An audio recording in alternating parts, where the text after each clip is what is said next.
महाराष्ट्र महाराष्ट्र जहां भी आप सुनेंगे वहां पर आपके दिमाग में बाला साहब ठाकरे का चेहरा आ जाना चाहिए, जो उनकी दबंग पर्सनैलिटी थी उसके बारे में पूरे तरीके से सोचेगा। तो महाराष्ट्र का कोड मैं लेके चल रहा हूं, बाला साहब ठाकरे। यहां पर नृत्य है लावणी। लावणी लावणी यानी सामने वाले की वाणी को ले आओ। यानी कि बाला साहब ठाकरे ने क्या कहा, महाराष्ट्र में अगर आपको रहना है तो यहां का ये नृत्य करके दिखाओ, वरना आपकी वाणी को भी हम छीन लेंगे। लावणी, हम वाणी को आपकी ले आएंगे अपने पास में और आपको बोलने भी नहीं दिया जाएगा महाराष्ट्र में। अगर ये नृत्य करते हो तो अच्छी बात है। तो लावणी महाराष्ट्र। दूसरा है पोवाड़ा। पोवाड़ा यानी इन्होंने क्या कहा, पौवा पौवा पौवा, जो शराब का पौवा होता है 250 ml, उसको पीकर भी अगर आप ढंग से नृत्य कर पाए तो बाला साहब ठाकरे के महाराष्ट्र में आप रह सकते हैं, ऐसी उन्होंने शर्त रखी है। मैं फिर बताऊं, ये कोड बनाए जा रहे हैं, इसका यथार्थ से कोई संबंध नहीं है, सिर्फ याद हो जाएगा। रोचक तरीके से सुनते हैं तो हमें चीजें याद हो जाती हैं। पोवाड़ा पौवा पीकर भी जो डांस कर ले वो महाराष्ट्र में रह पाएगा। इसके बाद है कोली नृत्य।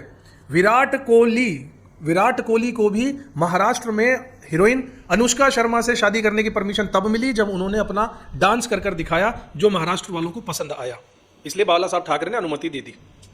इसके बाद अगला है वाघ्या नृत्य। वाघ्या याद कीजिए, वाघा बॉर्डर है, जैसे वाघा बॉर्डर पर जैसे हिंदुस्तान और पाकिस्तान का जो वो बॉर्डर है वहां पर जो जोश रहता है, वैसे ही गर्म जोशी बाला साहब ठाकरे के महाराष्ट्र में रहती है। वो अदर स्टेट वालों को अलग नजर से सब लोग देखते हैं वहां पर, और बाला साहब महाराष्ट्र वालों को अलग नजर से देखते हैं। तो एक वाघा बॉर्डर की सी वहां पर बॉर्डर पर सिचुएशन है, जहां बाला साहब बैठकर हर महाराष्ट्र में आने वाले व्यक्ति को अलग नजर से देख रहे हैं।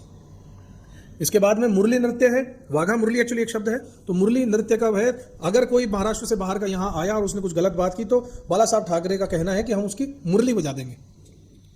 इसके बाद में अगला नृत्य है धनगारी गाजा। यानी कि बाला साहब ठाकरे ने कहा कि अदर स्टेट से लोग यहाँ पर आ रहे हैं, बिजनेस कर रहे हैं, पैसा कमा रहे हैं, इसलिए आपका जो पैसा है धनगारी यानी उस धन को आप गाड़ दीजिए, कहीं पर सुरक्षित रख लीजिए, वरना दूसरे लोग देश के आके कई हिस्सों से आपका पैसा ले जाएंगे यहाँ से कमा कर। और गाजा मतलब उन्होंने कहा पूरे गाजे बाजे के साथ में, जहां पे भी हमारे बाला साहब ठाकरे महाराष्ट्र से गुजरते हैं, गाजे बाजे के साथ उनका स्वागत किया जाता है। लोग उस धन गाड़े हुए को लोग उन पर न्यौछावर कर देते हैं, ऐसा उनका रुतबा है। ये हो गए महाराष्ट्र के नृत्य।